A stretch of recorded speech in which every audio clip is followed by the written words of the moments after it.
ಮತ್ತೆ ಸ್ವಾಗತ. ಕಾಂಗ್ರೆಸ್ ಬಿಜೆಪಿ ಪಕ್ಷಗಳಲ್ಲಿ ಆಂತರಿಕ ಕಚ್ಚಾಟ ತಾರಕಕ್ಕೇರಿದೆ. ಆದರೆ ಜೆಡಿಎಸ್ ನಾಯಕರು ಮಾತ್ರ ಫುಲ್ ಚಿಲ್ ಆಗಿದ್ದಾರೆ.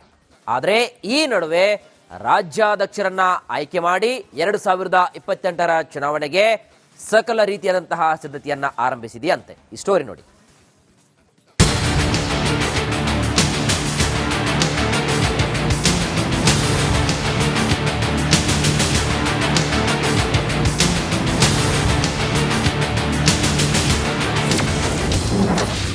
ಜೆಡಿಎಸ್ ಪಕ್ಷದ ಅದ್ದೂರಿ ರಜತ ಮಹೋತ್ಸವ. ರಾಜ್ಯಾದ್ಯಂತ ಪ್ರವಾಸಕ್ಕೆ ದಳಪತಿಗಳ ನಿರ್ಧಾರ. ಜೆಡಿಎಸ್ ಪಕ್ಷಕ್ಕೆ 25 ವರ್ಷ ತುಂಬಿದ್ದಕ್ಕೆ ಬೆಂಗಳೂರಲ್ಲಿ ದೊಡ್ಡ ಮಟ್ಟದಲ್ಲಿ ಸಂಭ್ರಮಾಚರಣೆ ಮಾಡಲಾಗಿದೆ. ಇಂದು ಮತ್ತು ನಾಳೆ 2 ದಿನಗಳ ಕಾಲ ಹಲವು ಕಾರ್ಯಕ್ರಮ ಹಮ್ಮಿಕೊಳ್ಳಲಾಗಿದೆ. ಪಕ್ಷದ ರಾಷ್ಟ್ರೀಯ ಅಧ್ಯಕ್ಷರನ್ನಾಗಿ ದೇವೇಗೌಡರನ್ನ ಹಾಗೂ ರಾಜ್ಯಾಧ್ಯಕ್ಷರನ್ನಾಗಿ HD ಕುಮಾರಸ್ವಾಮಿ ಅವರನ್ನೇ ಮುಂದುವರಿಸಲು ನಿರ್ಧಾರ ಮಾಡಿದ್ದಾರೆ.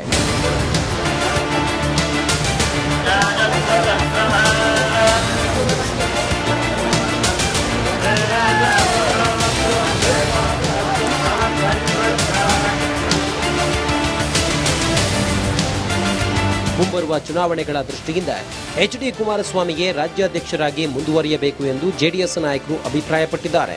ಇನ್ನು ಜೆಡಿಎಸ್ ರಜತ ಮಹೋತ್ಸವದ ಬಗ್ಗೆ ಕೇಂದ್ರ ಸಚಿವ ಕುಮಾರಸ್ವಾಮಿ ಹಲವು ವಿಚಾರ ಹಂಚಿಕೊಂಡರು.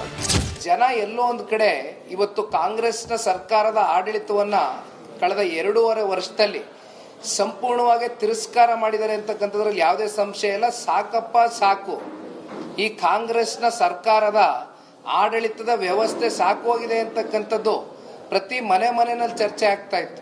ಬಹುಶಃ ಬೆಂಗಳೂರು ನಗರದಲ್ಲಿ ಬಹಳ ವರ್ಷಗಳ ನಂತರ ಜನತಾದಳ ಪಕ್ಷ ಒಂದು ಹೋರಾಟ ಬಹಳ ದೊಡ್ಡ ಮಟ್ಟದಲ್ಲಿ ಮಾಡ್ತು ಅಂತಕ್ಕಂಥದ್ದು. ರಜತ ಮಹೋತ್ಸವ ಪ್ರಯುಕ್ತ HD ದೇವೇಗೌಡರು ಧ್ವಜಾರೋಹಣ ನೆರವೇರಿಸಿದ್ರು. ಬಳಿಕ ಮಾತನಾಡಿದವರು, ಪಕ್ಷದ ವಿರುದ್ಧ ಮಾತನಾಡಿದವರ ವಿರುದ್ಧ ಹರಿಹಾಯ್ದಿದ್ದಾರೆ. ಈಗ ಮುಖ್ಯಮಂತ್ರಿ ಆಗಿದ್ದಾರೋ ಅವರೇ ಅವತ್ತು ನಮ್ಮ ಸರ್ಕಾರ ತೆಗೆದುಹಾಕಿ ಹೋದ್ರು. ಆಗ 18 ಜನರನ್ನ ದೆಹಲಿಗೆ ಕಳುಹಿಸಿದ್ದರು. ಸತ್ಯಕ್ಕೆ ಬೆಲೆ ಇದೆ. ಸತ್ಯ ಮುಚ್ಚಿಡಲು ಆಗಲ್ಲ, ಯಾರು ತಪ್ಪಿಸಿಕೊಳ್ಳೋಕೆ ಆಗಲ್ಲ. ದೈವದ ಅನುಗ್ರಹ ಇರುತ್ತೆ. 2 ಬಾರಿ ಮುಖ್ಯಮಂತ್ರಿಯಾಗಿ ಕುಮಾರಸ್ವಾಮಿ ಅನುಭವ ಪಡೆದುಕೊಂಡಿದ್ದಾರೆ. ರಾಜ್ಯದ ಸಮಸ್ಯೆ ಗೊತ್ತಿದೆ. ಜೆಡಿಎಸ್ ಮತ್ತೆ ತಲೆ ಎತ್ತಿ ನಿಲ್ಲಬೇಕು ಎಂದು ಕಾರ್ಯಕರ್ತರಿಗೆ ಕರೆ ನೀಡಿದ್ರು.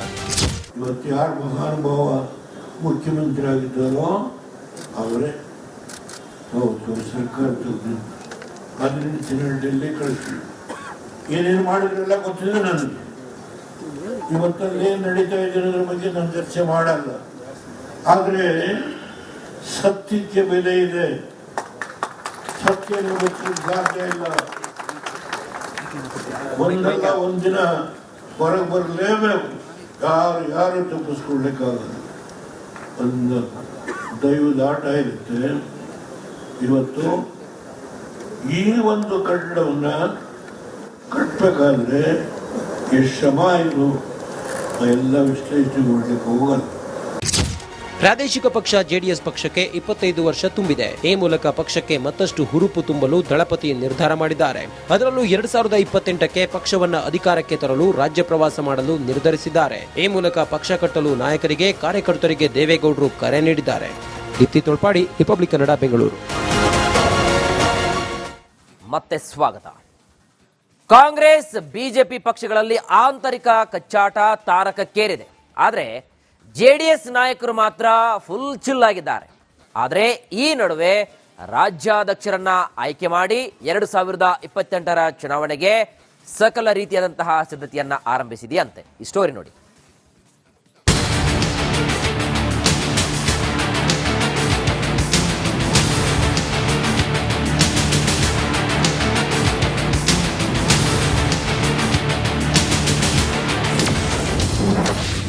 ಜೆಡಿಎಸ್ ಪಕ್ಷದ ಅದ್ದೂರಿ ರಜತ ಮಹೋತ್ಸವ. ರಾಜ್ಯಾದ್ಯಂತ ಪ್ರವಾಸಕ್ಕೆ ದಳಪತಿಗಳ ನಿರ್ಧಾರ. ಜೆಡಿಎಸ್ ಪಕ್ಷಕ್ಕೆ 25 ವರ್ಷ ತುಂಬಿದ್ದಕ್ಕೆ ಬೆಂಗಳೂರಲ್ಲಿ ದೊಡ್ಡ ಮಟ್ಟದಲ್ಲಿ ಸಂಭ್ರಮಾಚರಣೆ ಮಾಡಲಾಗಿದೆ. ಇಂದು ಮತ್ತು ನಾಳೆ 2 ದಿನಗಳ ಕಾಲ ಹಲವು ಕಾರ್ಯಕ್ರಮ ಹಮ್ಮಿಕೊಳ್ಳಲಾಗಿದೆ. ಪಕ್ಷದ ರಾಷ್ಟ್ರೀಯ ಅಧ್ಯಕ್ಷರನ್ನಾಗಿ ದೇವೇಗೌಡರನ್ನ ಹಾಗೂ ರಾಜ್ಯಾಧ್ಯಕ್ಷರನ್ನಾಗಿ HD ಕುಮಾರಸ್ವಾಮಿ ಅವರನ್ನೇ ಮುಂದುವರಿಸಲು ನಿರ್ಧಾರ ಮಾಡಿದ್ದಾರೆ.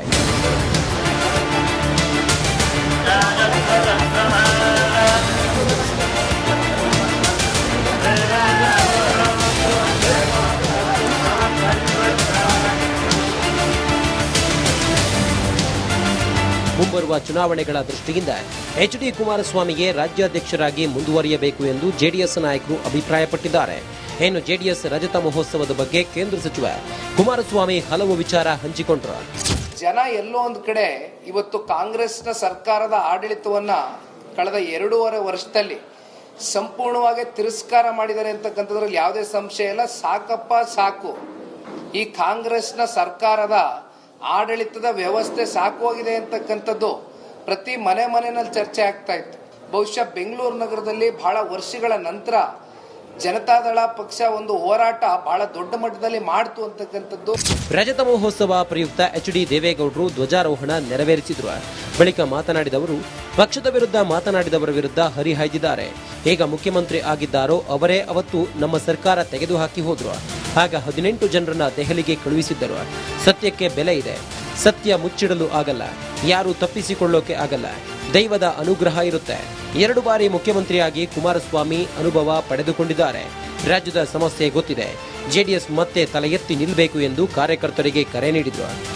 ಇವತ್ತು ಯಾರು ಮಹಾನುಭಾವ ಮುಖ್ಯಮಂತ್ರಿ ಆಗಿದ್ದಾರೋ ಅವರೇ ಸರ್ಕಾರ ತೆಗೆದು 18 ಜನ ಡೆಲ್ಲಿ ಕಳಿಸಿ ಏನೇನು ಮಾಡಿದ್ರೆಲ್ಲ ಗೊತ್ತಿದೆ ನನಗೆ. ಇವತ್ತಲ್ಲಿ ಏನ್ ನಡೀತಾ ಇದೆ ಅನ್ನೋದ್ರ ಬಗ್ಗೆ ನಾನು ಚರ್ಚೆ ಮಾಡಲ್ಲ. ಆದ್ರೆ ಸತ್ಯಕ್ಕೆ ಬೆಲೆ ಇದೆ. ಸತ್ಯವನ್ನು ಮುಚ್ಚಲಿಕ್ಕೆ ಸಾಧ್ಯ ಇಲ್ಲ. ಒಂದಲ್ಲ ಒಂದಿನ ಹೊರಗೆ ಬರಲೇಬೇಕು. ಯಾರು ತಪ್ಪಿಸ್ಕೊಳ್ಲಿಕ್ಕಾಗಲ್ಲ. ಒಂದು ದೈವದ ಆಟ ಇರುತ್ತೆ. ಇವತ್ತು ಈ ಒಂದು ಕಟ್ಟಡವನ್ನ ಕಟ್ಟಬೇಕಾದ್ರೆ ಎಷ್ಟು ಶ್ರಮ ಆಯಿತು ಎಲ್ಲ ವಿಶ್ಲೇಷಣೆ ಮಾಡಲಿಕ್ಕೆ ಹೋಗಲ್ಲ. ಪ್ರಾದೇಶಿಕ ಪಕ್ಷ ಜೆಡಿಎಸ್ ಪಕ್ಷಕ್ಕೆ 25 ವರ್ಷ ತುಂಬಿದೆ. ಈ ಮೂಲಕ ಪಕ್ಷಕ್ಕೆ ಮತ್ತಷ್ಟು ಹುರುಪು ತುಂಬಲು ದಳಪತಿ ನಿರ್ಧಾರ ಮಾಡಿದ್ದಾರೆ. ಅದರಲ್ಲೂ 2028ಕ್ಕೆ ಪಕ್ಷವನ್ನ ಅಧಿಕಾರಕ್ಕೆ ತರಲು ರಾಜ್ಯ ಪ್ರವಾಸ ಮಾಡಲು ನಿರ್ಧರಿಸಿದ್ದಾರೆ. ಈ ಮೂಲಕ ಪಕ್ಷ ಕಟ್ಟಲು ನಾಯಕರಿಗೆ ಕಾರ್ಯಕರ್ತರಿಗೆ ದೇವೇಗೌಡರು ಕರೆ ನೀಡಿದ್ದಾರೆ. ದೀಪ್ತಿ ತೊಳ್ಪಾಡಿ, ರಿಪಬ್ಲಿಕ್ ಕನ್ನಡ, ಬೆಂಗಳೂರು. ಮತ್ತೆ ಸ್ವಾಗತ. ಕಾಂಗ್ರೆಸ್ ಬಿಜೆಪಿ ಪಕ್ಷಗಳಲ್ಲಿ ಆಂತರಿಕ ಕಚ್ಚಾಟ ತಾರಕಕ್ಕೇರಿದೆ. ಆದರೆ ಜೆಡಿಎಸ್ ನಾಯಕರು ಮಾತ್ರ ಫುಲ್ ಚಿಲ್ ಆಗಿದ್ದಾರೆ. ಆದರೆ ಈ ನಡುವೆ ರಾಜ್ಯಾಧ್ಯಕ್ಷರನ್ನ ಆಯ್ಕೆ ಮಾಡಿ 2028ರ ಚುನಾವಣೆಗೆ ಸಕಲ ರೀತಿಯಾದಂತಹ ಸಿದ್ಧತೆಯನ್ನ ಆರಂಭಿಸಿದೆಯಂತೆ. ಈ ಸ್ಟೋರಿ ನೋಡಿ.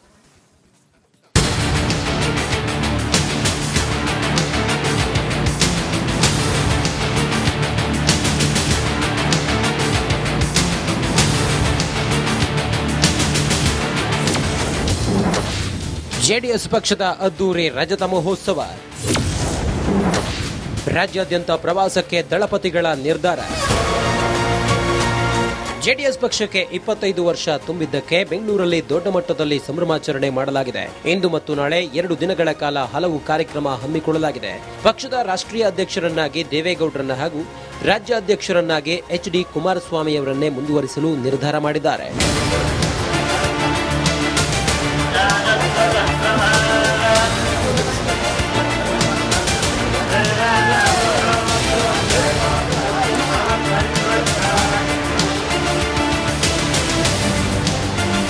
ಮುಂಬರುವ ಚುನಾವಣೆಗಳ ದೃಷ್ಟಿಯಿಂದ ಎಚ್ಡಿ ಕುಮಾರಸ್ವಾಮಿಗೆ ರಾಜ್ಯಾಧ್ಯಕ್ಷರಾಗಿ ಮುಂದುವರಿಯಬೇಕು ಎಂದು ಜೆಡಿಎಸ್ ನಾಯಕರು ಅಭಿಪ್ರಾಯಪಟ್ಟಿದ್ದಾರೆ. ಇನ್ನು ಜೆಡಿಎಸ್ ರಜತ ಮಹೋತ್ಸವದ ಬಗ್ಗೆ ಕೇಂದ್ರ ಸಚಿವ ಕುಮಾರಸ್ವಾಮಿ ಹಲವು ವಿಚಾರ ಹಂಚಿಕೊಂಡರು. ಜನ ಎಲ್ಲೋ ಒಂದು ಕಡೆ ಇವತ್ತು ಕಾಂಗ್ರೆಸ್ನ ಸರ್ಕಾರದ ಆಡಳಿತವನ್ನ ಕಳೆದ 2.5 ವರ್ಷದಲ್ಲಿ ಸಂಪೂರ್ಣವಾಗಿ ತಿರಸ್ಕಾರ ಮಾಡಿದ್ದಾರೆ ಅಂತಕ್ಕಂಥದ್ರಲ್ಲಿ ಯಾವುದೇ ಸಂಶಯ ಇಲ್ಲ. ಸಾಕಪ್ಪ ಸಾಕು, ಈ ಕಾಂಗ್ರೆಸ್ನ ಸರ್ಕಾರದ ಆಡಳಿತದ ವ್ಯವಸ್ಥೆ ಸಾಕು ಹೋಗಿದೆ ಅಂತಕ್ಕಂಥದ್ದು ಪ್ರತಿ ಮನೆಯಲ್ಲಿ ಚರ್ಚೆ ಆಗ್ತಾ ಇತ್ತು. ಬಹುಶಃ ಬೆಂಗಳೂರು ನಗರದಲ್ಲಿ ಬಹಳ ವರ್ಷಗಳ ನಂತರ ಜನತಾದಳ ಪಕ್ಷ ಒಂದು ಹೋರಾಟ ಬಹಳ ದೊಡ್ಡ ಮಟ್ಟದಲ್ಲಿ ಮಾಡ್ತು ಅಂತಕ್ಕಂಥದ್ದು.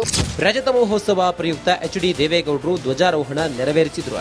ಬಳಿಕ ಮಾತನಾಡಿದವರು ಪಕ್ಷದ ವಿರುದ್ಧ ಮಾತನಾಡಿದವರ ವಿರುದ್ಧ ಹರಿಹಾಯ್ದಿದ್ದಾರೆ. ಈಗ ಮುಖ್ಯಮಂತ್ರಿ ಆಗಿದ್ದಾರೋ ಅವರೇ ಅವತ್ತು ನಮ್ಮ ಸರ್ಕಾರ ತೆಗೆದುಹಾಕಿ ಹೋದ್ರು. ಆಗ 18 ಜನರನ್ನ ದೆಹಲಿಗೆ ಕಳುಹಿಸಿದ್ದರು. ಸತ್ಯಕ್ಕೆ ಬೆಲೆ ಇದೆ. ಸತ್ಯ ಮುಚ್ಚಿಡಲು ಆಗಲ್ಲ, ಯಾರು ತಪ್ಪಿಸಿಕೊಳ್ಳೋಕೆ ಆಗಲ್ಲ. ದೈವದ ಅನುಗ್ರಹ ಇರುತ್ತೆ. 2 ಬಾರಿ ಮುಖ್ಯಮಂತ್ರಿಯಾಗಿ ಕುಮಾರಸ್ವಾಮಿ ಅನುಭವ ಪಡೆದುಕೊಂಡಿದ್ದಾರೆ. ರಾಜ್ಯದ ಸಮಸ್ಯೆ ಗೊತ್ತಿದೆ. ಜೆಡಿಎಸ್ ಮತ್ತೆ ತಲೆ ಎತ್ತಿ ನಿಲ್ಲಬೇಕು ಎಂದು ಕಾರ್ಯಕರ್ತರಿಗೆ ಕರೆ ನೀಡಿದ್ರು. ಇವತ್ತು ಯಾರು ಮಹಾನುಭಾವ ಮುಖ್ಯಮಂತ್ರಿ ಆಗಿದ್ದಾರೋ ಅವರೇ ಹೌದು, ಸರ್ಕಾರ ಅದರಿಂದ ಡೆಲ್ಲಿ ಕಳಿಸಿ ಏನೇನು ಮಾಡಿದ್ರೆಲ್ಲ ಗೊತ್ತಿದೆ ನನಗೆ. ಇವತ್ತಲ್ಲಿ ಏನ್ ನಡೀತಾ ಇದೆ ಅನ್ನೋದ್ರ ಬಗ್ಗೆ ನಾನು ಚರ್ಚೆ ಮಾಡಲ್ಲ. ಆದ್ರೆ ಸತ್ಯಕ್ಕೆ ಬೆಲೆ ಇದೆ, ಸತ್ಯ ಗೊತ್ತಿಲ್ಲ ಸಾಧ್ಯ ಇಲ್ಲ. ಒಂದಲ್ಲ ಒಂದಿನ ಹೊರಗೆ ಬರಲೇಬೇಕು, ಯಾರು ತಪ್ಪಿಸ್ಕೊಳ್ಲಿಕ್ಕಾಗಲ್ಲ. ಒಂದು ದೈವದ ಆಟ ಇರುತ್ತೆ. ಇವತ್ತು ಈ ಒಂದು ಕಟ್ಟಡವನ್ನ ಕಟ್ಟಬೇಕಾದ್ರೆ ಎಷ್ಟು ಶ್ರಮ ಆಯಿತು ಎಲ್ಲ ವಿಶ್ಲೇಷಣೆ ಮಾಡಲಿಕ್ಕೆ ಹೋಗಲ್ಲ. ಪ್ರಾದೇಶಿಕ ಪಕ್ಷ ಜೆಡಿಎಸ್ ಪಕ್ಷಕ್ಕೆ 25 ವರ್ಷ ತುಂಬಿದೆ. ಈ ಮೂಲಕ ಪಕ್ಷಕ್ಕೆ ಮತ್ತಷ್ಟು ಹುರುಪು ತುಂಬಲು ದಳಪತಿ ನಿರ್ಧಾರ ಮಾಡಿದ್ದಾರೆ. ಅದರಲ್ಲೂ 2028ಕ್ಕೆ ಪಕ್ಷವನ್ನ ಅಧಿಕಾರಕ್ಕೆ ತರಲು ರಾಜ್ಯ ಪ್ರವಾಸ ಮಾಡಲು ನಿರ್ಧರಿಸಿದ್ದಾರೆ. ಈ ಮೂಲಕ ಪಕ್ಷ ಕಟ್ಟಲು ನಾಯಕರಿಗೆ, ಕಾರ್ಯಕರ್ತರಿಗೆ ದೇವೇಗೌಡರು ಕರೆ ನೀಡಿದ್ದಾರೆ. ದೀಪ್ತಿ ತೋಳ್ಪಾಡಿ, ರಿಪಬ್ಲಿಕ್ ಕನ್ನಡ, ಬೆಂಗಳೂರು.